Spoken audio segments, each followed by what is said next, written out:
temas de nuestra historia.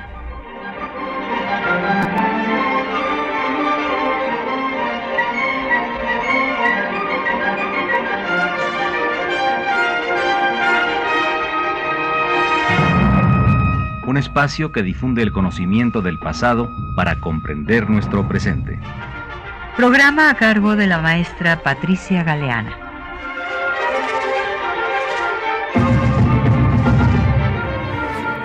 Buenos días, me da mucho gusto que podamos tener este programa para hablar de un tema que pues es fundamental, es una de las características del Estado mexicano, que es un Estado federal. Entonces hoy vamos a hablar de cómo surge este Estado federal y cómo un 31 de enero de 1824, pues se da el acta de nacimiento, por decirlo de alguna forma, de la Federación Mexicana. Y para ello tenemos el gusto de que nos acompañe aquí en cabina el doctor Salvador Valencia Carbona. Me da un gusto que esté aquí, además de por el cariño y la amistad que nos une, porque hemos hecho trabajos muy interesantes juntos, como Juárez Jurista, por ejemplo, cuando el bicentenario de don Benito, ¿verdad, Salvador? Pues bienvenido. Muchas gracias. De nuestra historia. Gracias, Patricia. Yo quisiera recordar que el doctor Salvador Valencia Carmona es investigador de tiempo completo, titular B del Instituto de Investigaciones Jurídicas de la UNAM, miembro del Sistema Nacional de Investigadores nivel 2. Él se formó originalmente en la Universidad Veracruzana, de la que fue rector, y tiene su doctorado por la UNAM.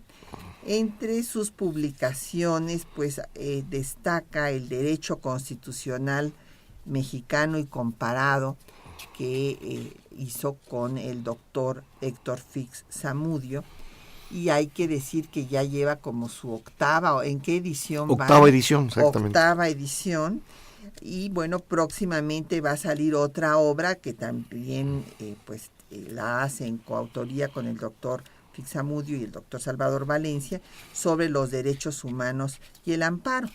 Entre los temas que trabaja el doctor Valencia, además del derecho constitucional, pues el municipio libre, el Estado laico en México, en fin, es un experto en la materia y por eso nos da muchísimo gusto que nos acompañe para hablar del acta constitutiva de nuestra federación. Y bueno, yo quisiera empezar por dar el marco de cómo surge esta acta, en cuál es el escenario que se vivía en nuestro país, y recordarles que como siempre tenemos, ya se me estaba olvidando, decirles de los libros, siempre que les damos publicaciones para que ustedes puedan profundizar en el tema que tratamos. Tenemos un catálogo documental que tuvimos el gusto de hacer en el Archivo General de la Nación, con los documentos fundacionales del federalismo mexicano. Y tenemos 10 ejemplares, 5 y 5, de los dos protagonistas más destacados de este proceso, el debate que se dio de si se establecería en México un sistema federal al estilo de Estados Unidos, o como pues fue el que imperó y como defendió en un momento dado don Miguel Ramos Arizpe, y por ello tenemos la publicación que hace el Estado de Coahuila sobre una biografía con un apéndice documental de José Miguel Ramos Arizpe, de súbdito a ciudadano, con documentos que van de 1808 a 1822. Esta fue una publicación que se hizo en el bicentenario de nuestra independencia. Y también tenemos las memorias de Fray Servando Teresa de Mier. Es una edición cotejada y revisada con notas de don Benjamín Palacios Hernández, que tituló Días del Futuro Pasado. Es una publicación de la Universidad Autónoma de Nuevo León, concretamente de su Facultad de Filosofía y Letras.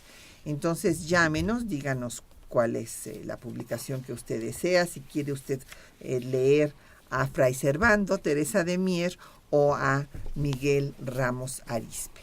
Tenemos a su disposición, como siempre, los teléfonos en cabina 55 36 89 89 con 4 líneas, una alada sin costo 01800 505 26 88, un correo de voz 56 23 32 81, el correo electrónico temas de nuestra historia @yahoo.com.mx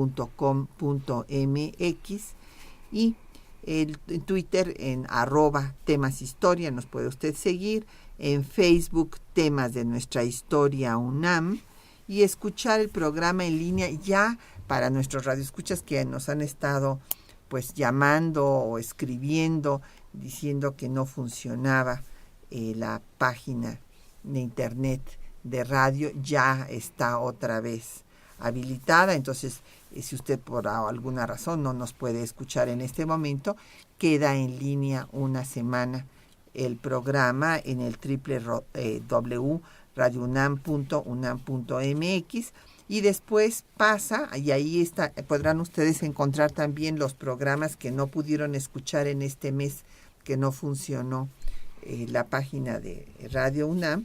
Puede ustedes escucharlos en el www.patriciagaleana.net. Bueno, pues Salvador, fue muy interesante el surgimiento, el debate, que bueno, después llevaría medio siglo para que se consolidara, por lo menos en la letra constitucional, que no en la práctica, el federalismo mexicano. Pero yo quisiera recordarles a nuestros radioescuchas que los proyectos de nación surgen en la propia lucha insurgente, y tenemos por una parte el proyecto monárquico que van a encabezar Ignacio Allende, López Rayón, y pues que va a concretar Agustín de Iturbide. Y por otro, el proyecto republicano que encabezará Miguel Hidalgo, que establece el primer gobierno independiente de nuestro país en Guadalajara, y que va a continuar Morelos con la primera constitución que hace el Congreso de Chilpancingo, la constitución conocida como de Apatzingán de 1814. Pero pues como la consumación de la independencia se llevó a cabo por un proyecto distinto que no era el de los insurgentes Hidalgo y Morelos, pues entonces se establece una monarquía efímera con Agustín de Iturbide, y esto es lo que va a llevar a que cuando se cuestiona a Iturbide, que lo cuestionan tanto los antiguos insurgentes como también los borbonistas, que no estaban de acuerdo con que se hubiera coronado Agustín I cuando había ofrecido en el Plan de Iguala, que reformó en los Tratados de Córdoba, que iba a llamar a un Borbón. Y ahí don José María Bocanegra en sus memorias refiere pues cómo los borbonistas controlaron ese primer congreso, y pues era la oposición más fuerte en contra de Iturbide. Iturbide decide disolver el Congreso, y entonces es cuando empiezan los movimientos, que ya había habido conspiraciones antes de sus opositores que querían declarar nulo al imperio, pero ya hay un levantamiento armado, el Plan de Veracruz, allá por tu tierra, donde Santana pues va a ser derrotado, pero por Lobato y Echevarri, pero después estos mismos generales se unirán a Santana y a los antiguos insurgentes en el Plan de Casamata. Así es, efectivamente. Sería bueno recordar que pues hay un ambiente en general, no solo en México, en toda Iberoamérica, sobre la opción primero entre monarquía y república. Diríamos que en muchos países, y así lo relatan muchos historiadores latinoamericanos, pues casi los monárquicos eran legión, Sí, y los republicanos la excepción. eran la minoría. Sino claro. poco a poco va gradualmente tomando cuerpo esta idea, esta concepción, digamos, de gobierno, y finalmente diríamos que hay años clave para México, que yo diría de 1821 a 1824. Ahí se definen la forma de gobierno, que es la república, digamos, se declara nula la monarquía, por un lado, y la forma de Estado, que es la federal. Hay que remarcar que estas formas, tanto la república como la forma federal, siguen subsistiendo hasta la actualidad. O sea, ahí se definen ya, digamos, los caracteres básicos del Estado mexicano. Así es. Quizás sería bueno agregar que, como tú dijiste, en los primeros documentos, en el Plan de Iguala, como en los Tratados de Córdoba, pues se habla de una monarquía constitucional templada o moderada. Ujú. Y ya en los Tratados de Córdoba logra Agustín de Iturbide decir que, bueno, pues reinará la Casa de Borbón, y pone al final de un artículo una pequeña expresión Sí. donde dice, o el que designar en las Cortes. Se abre la puerta. Se abre la para puerta llegar él al poder. para que él llegue. Ujú. Y ya desde el Plan de Iguala ya él se ve muy perfilado, digamos, hacia emperador. Y leía yo pues sus primeras intervenciones, que realmente para esa época pues era un hombre atractivo. Sí, no. Y era un incluso hombre me llamó la inteligente. atención porque cuando se le invita a tomar el cargo de teniente general, y él dice, no, yo no soy teniente general, soy simplemente el primer jefe del ejército. Ajá, Y me acordé también de Carranza. sí, Fíjate a qué distancia, y la misma expresión. sí. Entonces arroja los galones de teniente general y dice, yo soy un compañero como ustedes. No, y logra, no, obviamente, con esa, digamos, discurso Sí, formidable, pues entonces llegar directamente al imperio, que afortunadamente para los mexicanos fue efímero. Pues sí, era muy buen político, también fue un buen político y lo ideó en el Plan de Iguala unir a quienes habían estado luchando durante 11 años en bandos opuestos. Así ¿no? es. Entonces sí, evidentemente tuvo pues esa astucia, y hay un documento muy interesante que escribió en su exilio en Liorna, que pues habla de lo que realmente a él le pasó después, que él hablaba de que había que evitar los males de la improvisación, y bueno, paradójicamente eso fue de lo que se le acusó, de ser un improvisado por los borbonistas, porque no había nacido para gobernar ni había sido educado para hacerlo. Así es, yo diría que hay dos figuras aquí infaustas para la historia de México. Una Iturbide y otro Santana, que van a cubrir, bueno, primero los inicios de la independencia, la consumación de la independencia, y el otro buena parte del siglo XIX. Ahora bien, volviendo al punto que señalabas, están todos estos documentos ya monárquicos, digamos el Plan de Iguala, los Tratados de Córdoba, el Reglamento Provisional del Imperio, pero tiene que venir la reacción contraria. Empieza a sentirse presionado Iturbide, tiene que abdicar y tiene que reinstalar el Congreso que había disuelto. Claro, Y ya entonces el asunto es otro. exacto. En primer lugar, lo que hace el Congreso reinstalado es nulificar todo el aspecto de la forma monárquica. Se empieza a hablar ya de una república y se empieza también a germinar el problema del Estado federal, pero todavía sin definirse, porque hay un grupo también que no quiere un Estado federal, que quiere un Estado central. Sí. O sea, hay un doble debate. Así es, Uno sobre monarquía y república y otro sobre Estado federal o Estado central. así es. Los dos van a definirse en estos años. Pues vamos a hacer una pausa para escuchar música de aquellos años.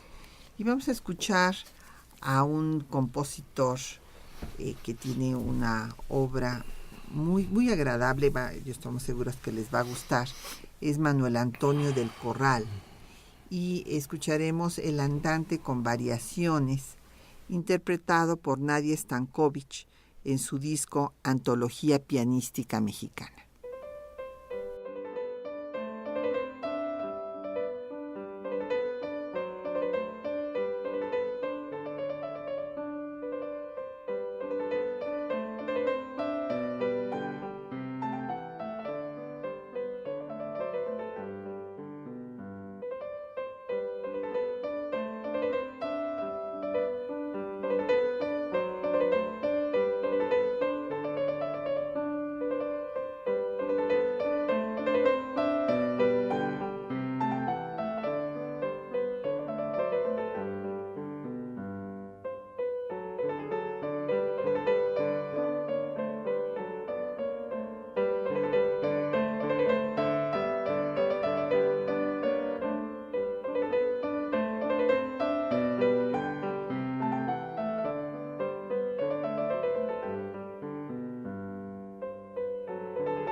Bueno, pues nos han llegado muchas preguntas y comentarios. Voy a darles paso a los que están más vinculados con el tema que estamos tratando. Primero, don Jorge Olvera Martínez de la Netzahualcóyotl nos dice que cuándo México fue república, cuándo fue federación y cuándo es Estados Unidos mexicanos. Bueno, mire, don Jorge, la república surge con esta acta de la que estamos hablando con el doctor Salvador Valencia, esta acta constitutiva de la federación que se emitió el 31 de enero de 1824. En octubre del mismo año se va a dar la Constitución de los Estados Unidos. Ojo, se publicó como Constitución Federal de los Estados Unidos mexicanos, que es un nombre que se ha conservado hasta la fecha, porque fue retomado por la Constitución Federal de 1857 y por la Constitución que nos rige, que es una reforma de la de 57 de 1917. ¿Y cuándo estuvo vigente la federación? Bueno, pues de 24 a 35, porque en 36 hubo una república unitaria, que fue la primera constitución centralista. Después en 43 hubo otra vez otra constitución centralista. En 47 se restableció la federación y vino un periodo breve que podemos llamar la dictadura santanista de 53 a 55, porque Santana gobernó técnicamente sin constitución, y después en 57 triunfa definitivamente el federalismo. Después de eso ya nunca se vuelve a hablar de la posibilidad de establecer un régimen unitario o centralista. Espero que con esto... república, todo el tiempo, desde el acta constitutiva de la federación, nunca deja de existir la república. Esto por la frase de Daniel Cosío Villegas de la República Restaurada, que sostuvo una polémica con José C. Valadez, que no estaba de acuerdo con que se le llamara República Restaurada, porque decía que la República nunca había dejado de existir y que esta idea de la restauración parecía que se había desaparecido. La verdad, también lo podemos interpretar como que, se le había dado una mayor fortaleza, puesto que coexistió con el Segundo Imperio de Maximiliano de 1864 a 1867. No sé si quieres hacer algún comentario de estas preguntas. Quizá agregar solamente un aspecto. Efectivamente, vamos a decir que formalmente, con el acta constitutiva del 31 de enero de 1824 y con la Constitución de 1824 de fines de ese mismo año, se establece ya oficialmente la República. Sin embargo, habría que mencionar que ya también desde un poco antes, el Congreso que se había reinstalado, había declarado ya nulos varios de los decretos que establecían la forma monárquica. O sea, ya había algunos indicios de un cambio de forma de gobierno, que es monarquía y república. Valdría la pena distinguir aquí dos aspectos importantes. La forma de gobierno es se refiere exclusivamente al poder ejecutivo. Si el poder ejecutivo es vitalicio, como en el caso de la monarquía, o si el poder es, vamos a decir, renovable periódicamente, como es el caso de la república, que es un concepto que arranca desde el mismo Maquiavelo. Recordemos que Maquiavelo precisamente escribe sobre el tema y ya desde entonces empieza a perfilar esta diferencia. La forma de Estado es más amplia que la forma de gobierno. Se refiere a todos los elementos del Estado, no solo al poder ejecutivo. Se refiere obviamente a la nación en general. Quizá valga la pena hacer nada más ese acotamiento. Sí, claro. Don Salvador, un colega, tocayo tuyo, don Salvador Sánchez, nos pregunta que cómo influyó el primer embajador de Estados Unidos, Joel Robert Poinsett, para definir la República en México. Bueno, hay que recordar que Poinsett hizo un viaje de sondeo, mandado por el gobierno de su país, de sondeo a ver cómo estaba el imperio de Iturbide, y les recomiendo que lean. Se llaman Notas sobre mi viaje a México, y bueno, en donde hace una caricatura del gobierno de Iturbide, diciendo, le parece ridículo todos los aires así aristocratizantes que se trata de imprimir a las ceremonias protocolarias y demás, que le parece a él totalmente falso. Y después Poinsett va a tener una relación estrecha con el grupo de los federalistas radicales que van a fundar una logia, la logia Yorquina. Sí, me parece a mí muy interesante y además es una aportación de mi tocayo, como dijiste, Salvador Sánchez, sí, traer a la colación, a traer al tapete la figura de Joel Roberto Poinsett, que es una figura muy interesante, porque no solo explora México, también interviene en Chile y en otros países latinoamericanos. O sea que era un diplomático sagaz. Y precisamente, quizá la figura de él es influyente, obviamente, en esta generación de federalistas radicales, y diría otro más, que aunque pues era un colono propiamente mexicano, porque se le había dado la naturalización, pues es también una de las figuras, vamos a decir, extranjeras que influyen. Me refiero a Austin, Esteban Austin, que también trabajó muy cerca de ese grupo radical y que inspiró no pocas de las ideas. Entonces quiere decir que sobre estos, digamos, patriotas, también había elementos, digamos, de otros países que estaban influyendo, entre ellos estos. Claro. Sí, y bueno, Lorenzo de Zavala lo dice, que cuando se reúne el segundo Congreso Constituyente, o sea, porque para recordarles a nuestros radioescuchas, el Congreso que había disuelto Iturbide, que fue el primer Congreso de la vida independiente de México, pues Iturbide lo había disuelto por sus pleitos con los borbonistas. Cuando se levantan los antiguos insurgentes y republicanos, Santana en Veracruz, pues va a tener que abdicar. Entonces el Congreso se reúne de nueva cuenta, pero hay algo que es muy importante.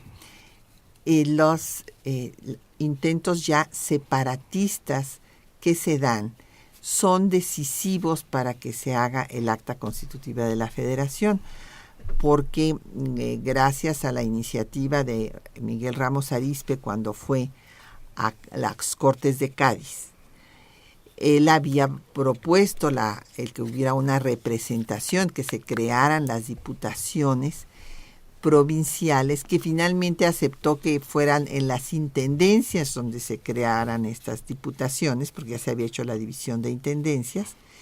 Y cuando cae el imperio, pues estas diputaciones son las que quedan gobernando a las diferentes regiones del país, y Guadalajara va a desconocer, la Diputación de Guadalajara va a desconocer al Congreso. Por eso el Congreso se tiene que disolver, porque no lo reconoce como constituyente, sino nada más como convocante. Muy bien, efectivamente, es muy interesante esta etapa. En primer lugar, porque nos descubre cómo se hizo esa acta constitutiva de la Federación y la Constitución de 24. ¿Qué fuentes hubo al respecto? Mucho se ha dicho, en una solución, vamos a decir, simplista, que fue una simple copia, digamos, de la Constitución norteamericana. Uh-huh. Es lo que decía Lorenzo de Zavala. Sin embargo, como bien se señala, no es el asunto tan sencillo, es un proceso mucho más complejo. Así es. Hay un trabajo de una famosa historiadora norteamericana que hizo época, que ya mencionaste, Nettie Lee Benson, sí, que hizo un trabajo de diputaciones provinciales. El propio Reyes Heroles recrea esta idea. ¿Qué eran las diputaciones provinciales? Pues era un grupo, digamos, una serie de representantes que actuaban en nombre de una provincia determinada. Uh-huh. Entonces esas diputaciones provinciales empiezan a sustituir a las viejas intendencias. Se convierten en órganos de poder. Y se convierten en órganos de poder en lo que después van a ser los estados de la Federación. Así es. Quiere decir que no solo influyó la Carta norteamericana, sino los hechos. Claro, que ya fundamentalmente las diputaciones provinciales. Ajá. Y se ha discutido mucho porque aquí, recuerda, que hay el famoso debate entre Fray Servando y Ramos Arizpe sobre el problema de si se optaba por el centralismo, por un federalismo atenuado, o por un federalismo laxo o abierto. Decía Fray Servando en aquel famoso discurso de las profecías, uh-huh, que aquí íbamos a desunir lo que estaba unido. Claro, y lo dice en contra del acta constitutiva de la Federación.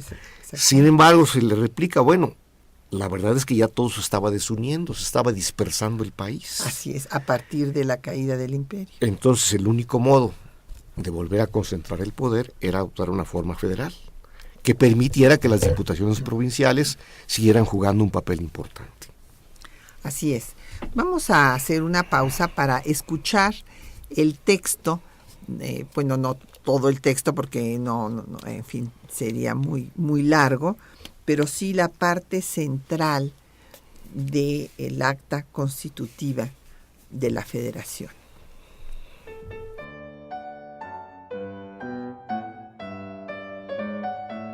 A la caída del efímero imperio de Iturbide se requería establecer el marco jurídico bajo el cual debía de regirse la República.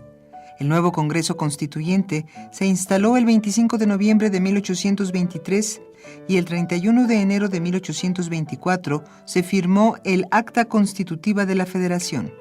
Escuchemos algunos fragmentos. Artículo 1. La nación mexicana se compone de las provincias comprendidas en el territorio del virreinato llamado antes Nueva España, en el que se decía Capitanía General de Yucatán y en el de las comandancias generales de provincias internas de Oriente y Occidente. Artículo 2. La nación mexicana es libre e independiente para siempre de España y de cualquiera otra potencia, y no es ni puede ser patrimonio de ninguna familia ni persona. Artículo 3.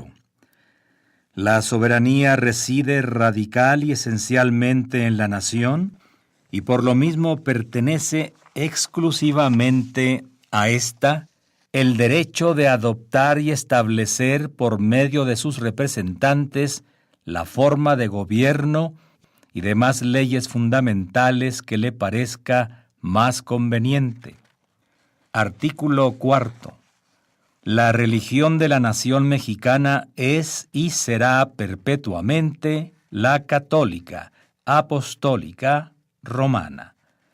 La nación la protege por leyes sabias y justas y prohíbe el ejercicio de cualquiera otra. Artículo 5. La nación adopta para su gobierno la forma de república representativa popular federal. Artículo 7. Los estados de la Federación son por ahora los siguientes: el de Guanajuato, el interno de Occidente, compuesto de las provincias de Sonora y Sinaloa, el interno de Oriente, compuesto de las provincias Coahuila, Nuevo León y Los Tejas, el interno del Norte, compuesto de las provincias Chihuahua, Durango y Nuevo México, el de México, el de Michoacán, el de Oaxaca, el de Puebla de Los Ángeles, el de Querétaro, el de San Luis Potosí, el del Nuevo Santander, que se llamará de las Tamaulipas, el de Tabasco, el de Tlaxcala, el de Veracruz, el de Jalisco, el de Yucatán, el de los Zacatecas, las Californias y el partido de Colima, sin el pueblo de Tonila, que seguirá unido a Jalisco. Los partidos y pueblos que componían la provincia del Istmo de Coatzacoalcos volverán a las que antes han pertenecido. La laguna de términos corresponderá al estado de Yucatán. Artículo 8. En la Constitución se podrá aumentar el número de los estados comprendidos y modificarlos conforme a la felicidad de los pueblos. El artículo 9 establece la división de poderes. El poder supremo de la Federación se divide para su ejercicio en legislativo, ejecutivo y judicial, y jamás podrán reunirse dos o más de estos en una corporación o persona, ni depositarse el legislativo en un individuo. La atribución exclusiva de dar leyes y decretos pertenece al Poder Legislativo. Entre sus objetivos destacan: sostener la independencia nacional y proveer a la conservación y seguridad de la nación en sus relaciones exteriores, conservar la paz y el orden público en el interior de la Federación, mantener la independencia de los estados entre sí, proteger y arreglar la libertad de imprenta en toda la Federación, admitir nuevos estados a la Unión Federal o territorios incorporándolos en la nación, fijar cada año los gastos generales de la nación en vista de los presupuestos que le presentará el Poder Ejecutivo, arreglar el comercio con las naciones extranjeras y entre los diferentes estados de la Federación y tribus de los indios, declarar la guerra en vista de los datos que le presente el Poder Ejecutivo, aprobar los tratados de paz, de alianza, de amistad, de federación, de neutralidad armada y cualquier otro que celebre el Poder Ejecutivo. El artículo 15 establece que el Supremo Poder Ejecutivo se depositará en el individuo o individuos que la Constitución señale, quienes serán residentes y naturales de cualquiera de los estados o territorios de la Federación. El artículo 16 establece sus atribuciones: poner en ejecución las leyes dirigidas a consolidar la integridad de la Federación y a sostener su independencia en lo exterior y su unión y libertad en lo interior, cuidar de la recaudación y decretar la distribución de las contribuciones generales con arreglo a las leyes, declarar la guerra previo decreto de aprobación del Congreso General y no estando éste reunido del modo que designe la Constitución. Disponer de la fuerza permanente de mar y tierra y de la milicia activa para la defensa exterior y seguridad interior de la Federación. Disponer de la milicia local para los mismos objetos, previo consentimiento del Congreso General. Nombrar los enviados diplomáticos y cónsules con aprobación del Senado.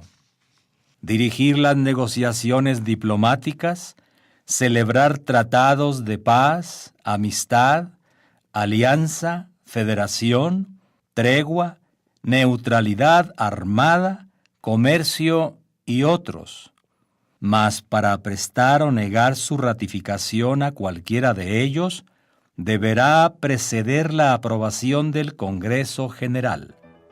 Publicar, circular y hacer guardar la Constitución General y las leyes, pudiendo por una sola vez objetar sobre éstas cuando le parezca conveniente, dentro de 10 días, suspendiendo su ejecución hasta la resolución del Congreso. El artículo 18 establece que todo hombre que habite en el territorio de la Federación tiene derecho a que se le administre pronta, completa e imparcialmente justicia. El acta constitutiva también se encarga del funcionamiento de los poderes en cada estado en sus artículos números 21, 22 y 23. Bueno, ahí vieron ustedes ya cuál es el texto de esta acta constitutiva. Hay un artículo que yo quisiera destacar, repito, no podíamos ponerlos todos, que es el artículo 30 del acta constitutiva, porque en ella se establece que el Estado garantizará los derechos del hombre y del ciudadano. Esto quiero hacer hincapié en este punto, porque en una de las críticas que se ha hecho a la Constitución de 24 es que no tenía un capítulo de garantías individuales o de derechos. Y bueno, pero estos están ya contemplados desde el acta constitutiva. Y esto lo argumentan los defensores de la Constitución de 1836, señalando que fue en 36 donde aparecieron estos derechos, y esto no es exacto porque aparecieron desde el acta constitutiva de la Federación. Así es, ¿verdad, Salvador? Sí, efectivamente, como lo señalas, se dice claramente en este aspecto que la nación debe dictar leyes sabias y justas para proteger los derechos del hombre. Y del ciudadano, dice textualmente, tomando la Declaración de París. Y no solo eso, tiene un amplísimo en ese mismo precepto y en otro precepto subsiguiente, donde habla de la libertad de imprenta en términos de los más, digamos, cabales posibles. Quisiera yo traer aquí a colación algún reparo que hace aquí voy a leerlo. Escucha. Es don Juan Jacobo Ramírez, que dice que no se le hace, que se le hace injusto que Iturbide sea considerado persona infausta y que se le compare con Santana. Y entonces, bueno, yo también tengo después mi comentario, pero adelante, Salvador. Yo te pedí, Patricia, que comentáramos esto porque creo que, y nos da mucho gusto que nuestros oyentes estén pendientes de este programa. Claro. Yo creo que el señor tiene razón. Sí. Diríamos que no son infautos, son hombres polémicos. Uh-huh. Son hombres de poder en un contexto diferente. Nadie puede negar la gran contribución que hace Iturbide para lograr la independencia. Claro. Tiene la inteligencia de invitar al enemigo, de conciliar, de un enemigo que estaba incluso acorralado, y tiene la visión de dar el impulso inicial. Claro, también hay que decir que Guerrero ya había tenido, antes de que llegara Iturbide, la idea de aliarse, de atraer a la causa insurgente a los realistas, y lo hizo con Armijo. Armijo no aceptó, pero bueno, ya con Iturbide lo pudieron hacer. Entonces tienen mérito los dos. El propio Santana, que es una figura también muy polémica, más polémica todavía indudable que Iturbide, pues se encuentra, por ejemplo, cuando vienen los americanos, que hacen un papel desastroso, pues es el único que puede en ese momento recopilar los fondos para armar un ejército. Así es. Y porque el país estaba sumamente dividido. Y hay que recordar que hay estados que no contribuyen ni con un peso ni con un hombre para defender a México de la invasión de Estados Unidos. Otra figura también que se mencionó por algún radio escucha, la figura de Lucas Alamán. Sí, también, digamos, personaje polémico también. Polémico. Sin embargo, la contribución de Lucas Alamán a la historia de México, a la construcción del país, es de un gran valor. No, pues es un estadista. Ponemos un ejemplo. El primer ingenio que se construye en Veracruz y en todo el país es gracias a Lucas Alamán. Bueno, y el Banco del Avío desde 1830. Entonces, indudablemente, claro. Es un estadista. O sea, Lucas Alamán, esta es una pregunta de don Jorge Virgilio. Lucas Alamán tuvo, además, el diseño de la política exterior que no se pudo diseñar en el resto del siglo, sino hasta que viene ya la dictadura porfirista, cabe reconocerlo también, independientemente de sus ideas conservadoras y de que hayas acabado convencido de que la república era un fracaso y que había que establecer a la monarquía. Lo que nos enseña esto es que la historia de México no debe verse como si fuera blanco y negro. Así es, con maniqueísmos. Sino que los personajes hay que verlos en su contexto y ver sus contribuciones reales al pueblo de México. Pues sí, y nos llegaron otras preguntas muy interesantes, que cuál es la diferencia del modelo original de la federación de nuestro país y el de Estados Unidos. Bueno, aquí, como habíamos comentado, hubo un debate entre Fray Servando, que no quería, en este discurso de las profecías, una federación, decía él, tan laxa como la de el vecino del norte, porque hacía alusión a que eran historias muy diferentes, ni tampoco tan centralizada como la que se estaba dando en Colombia o en Perú. Pero pues la organización que prevaleció fue más parecida al modelo estadounidense. Habría que agregar también cuál es el contenido de esa acta constitutiva, qué principios fundamentales toca. Diríamos que, como lo señalaste, es el acta de nacimiento de la federación. Pero no solo eso, digamos que es el catálogo de principios fundamentales. Ahí se establecen en el acta constitutiva de la federación los principios fundamentales que van a servir para hacer la Constitución de 24. Es una especie de documento preparatorio que les va a servir de documento guía a los que formularon la primera Constitución. ¿Y cuáles son sus aportaciones? Desde luego, el artículo 5 es básico.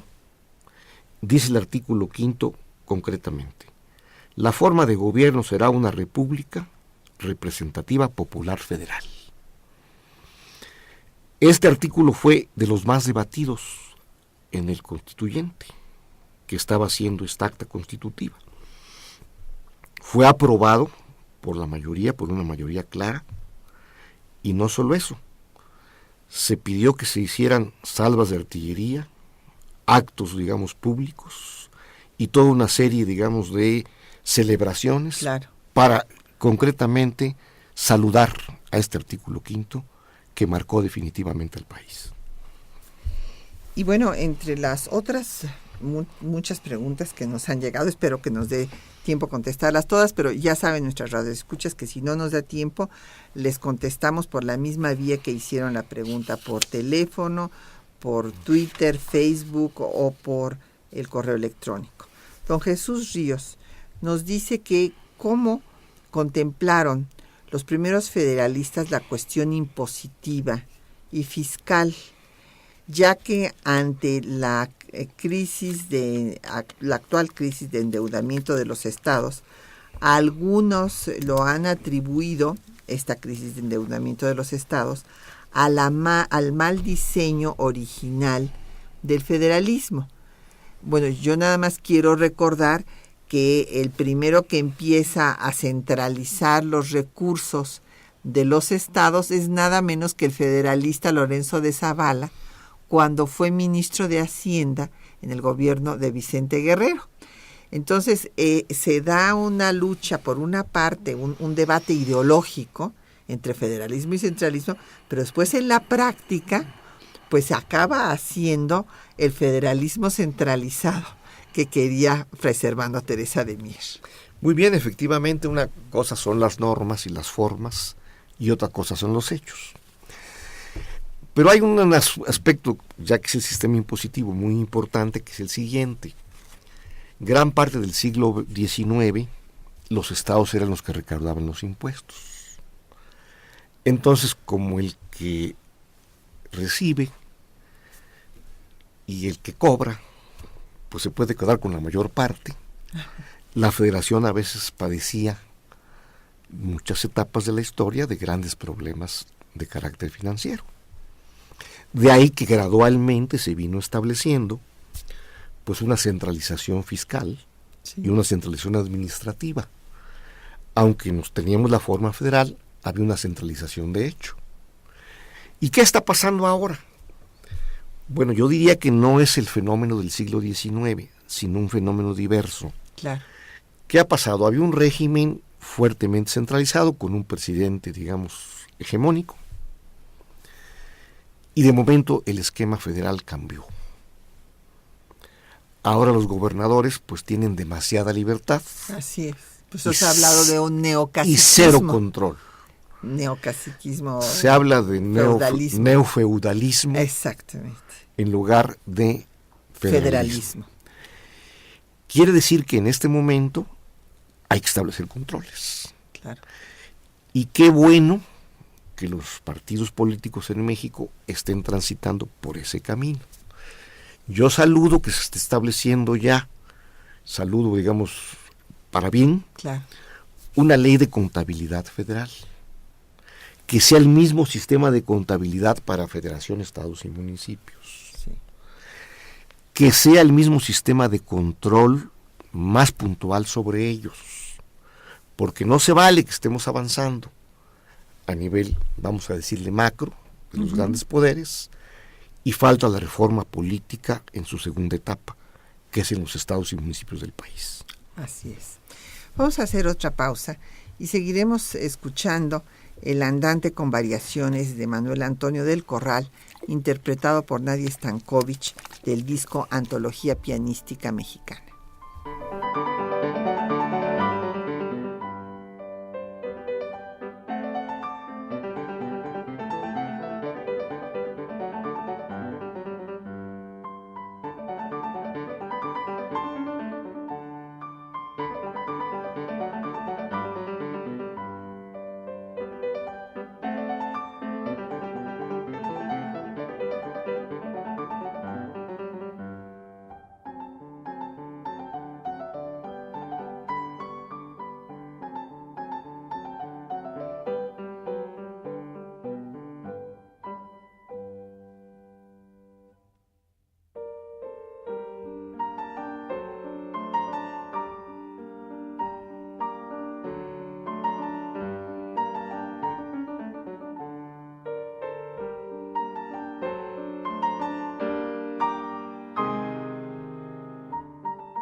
Bueno, mientras seguimos escuchando el fin de este andante con variaciones del corral, nos han llegado tantas preguntas que definitivamente no nos va a dar tiempo, pero voy a darlas muy rápido, Salvador, a ver de qué las voy comentando y luego tú haces un comentario de cierre final con todo lo que tú consideres.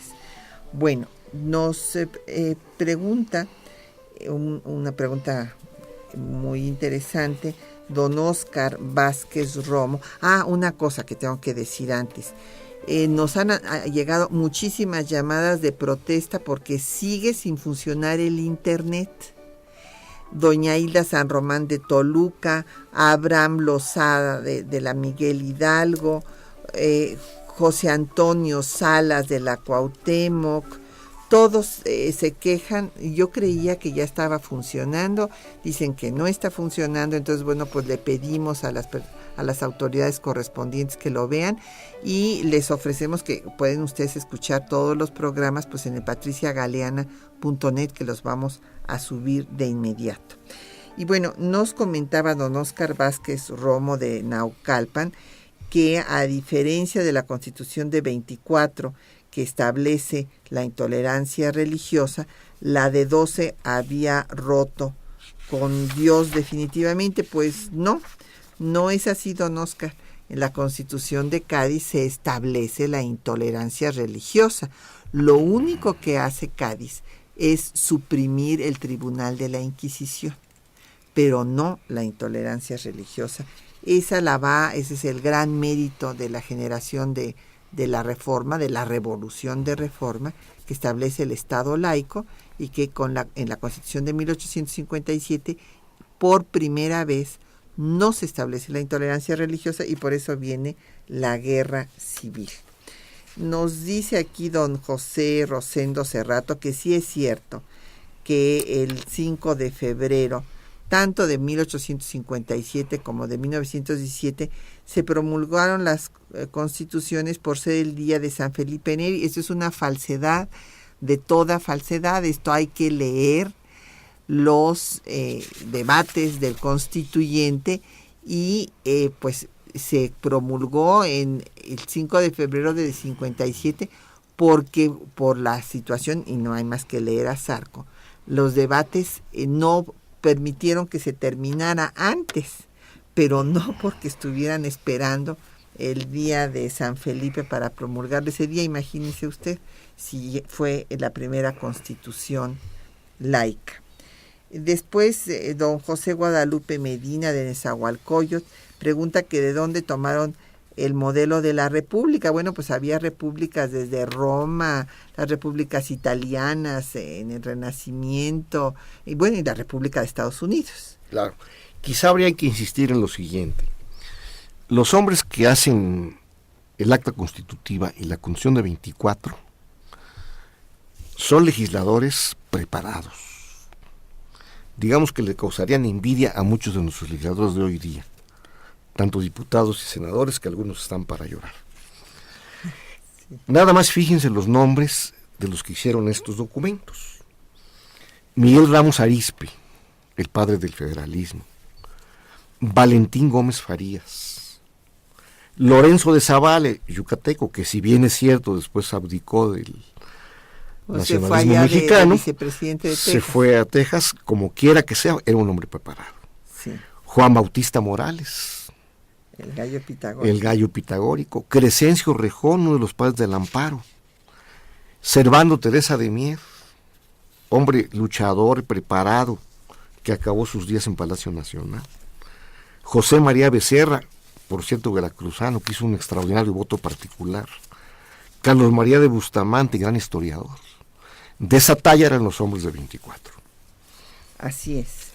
Y bueno, nos pregunta, y ya después casi nos vamos a tener que despedir, pero nos pregunta José Luis Jaime de la Cuauhtémoc, que cuál fue el aporte de Fray Servando Teresa de Mier, y que si se puede retomar algo de sus ideas en la actualidad. Bueno, lo que pasa, don José Luis, a ver qué opina el doctor Salvador Valencia, pero Mier es un personaje interesantísimo.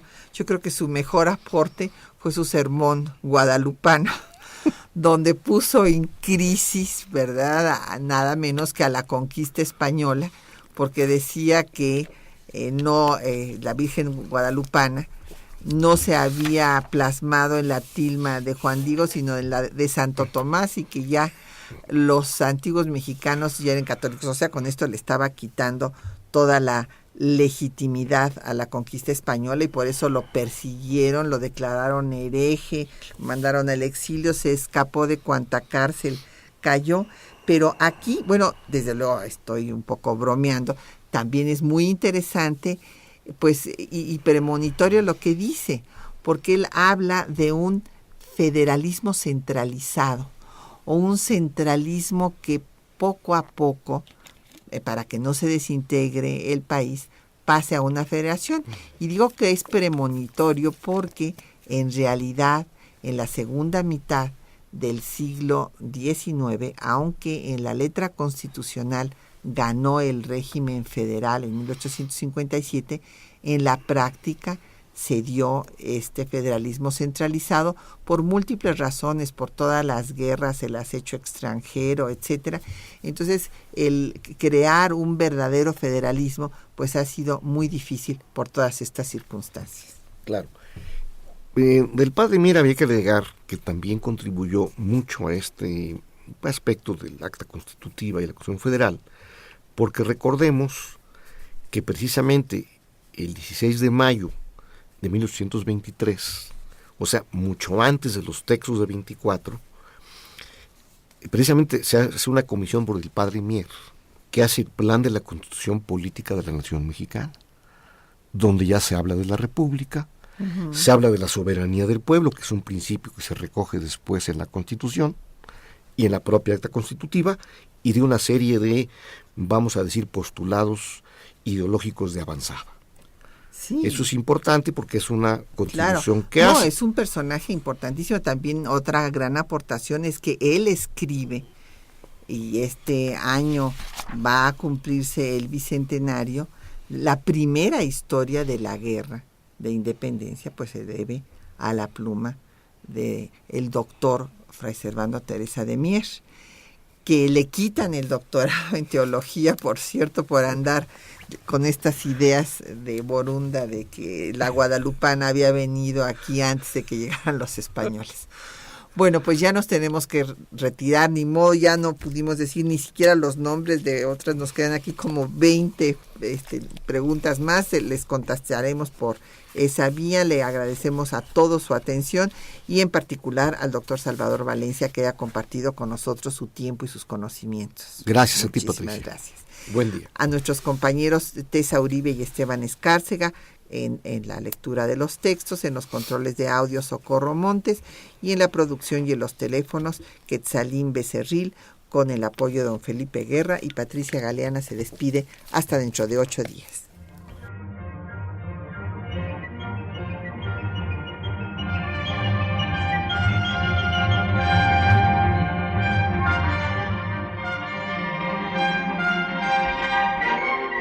Temas de nuestra historia.